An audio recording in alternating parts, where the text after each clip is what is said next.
because as a rookie, I'm not going to pat myself in the back with this because I was both right and wrong about Jahmyr Gibbs. But let's talk about Jahmyr Gibbs because I wasn't comfortable drafting him where he was going last year because I thought it would be a slow start. And I didn't want to stand 5 and 6 weeks of a slow start of a guy who was drafted as high as he was.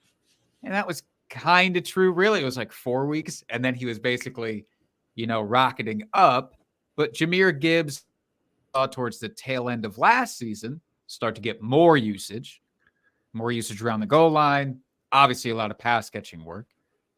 So floor and ceiling for Jahmyr Gibbs, because I'll be honest, I've got him ranked as my RB3 going into the season right now because I think he has a really high floor and a really high ceiling. Do you see that any differently for Gibbs?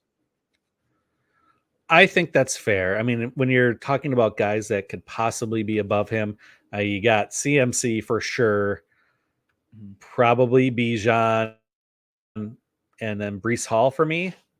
So, I mean, he's right in that area, 3, 4. I guess it really depends on how involved Montgomery is.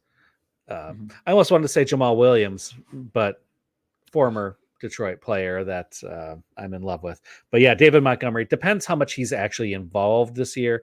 I think we saw, as with Gibbs being a rookie last year, they had Montgomery a little bit more involved at the start of the season. But then after Montgomery went out with that injury, we really saw Gibbs take over that backfield. Now, are they going to want to try to keep Gibbs a little bit fresher throughout the season, knowing that they're in a really good position to go on a deep playoff run and maybe try to conserve him a little bit for the playoffs? That would be my only concern, but it's tiny. It's wee. So I think, yeah, I mean, I think his ceiling is probably RB1. I think that's well within the realm of possibility. And I think his floor would be like top 5. I mean, I think he is solidly just going to be a top 5 running back this season. Yeah. There's a lot of guys that I think have his high-end range of outcome, but very few that have the type of floor that he does. So I'm going to be trying my best to get Jahmyr Gibbs on my teams this year. David Montgomery, I will just throw in as an aside.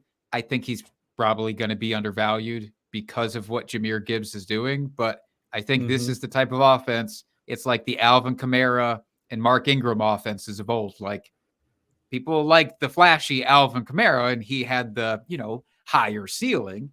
But don't forget about David Montgomery, who's probably going to be drafted well outside the top 12 come redraft season.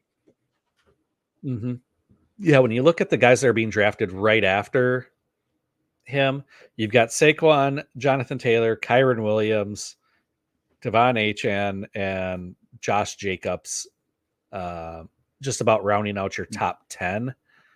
Yeah. I don't see any of those guys that have the ceiling that Gibbs does. And I think their floor is quite a bit lower as well. So, I mean, I would have no issues taking him probably in the back end of the first round come redraft. Yeah. Oh, I'll take a mid first without question, and I'll sleep like a baby.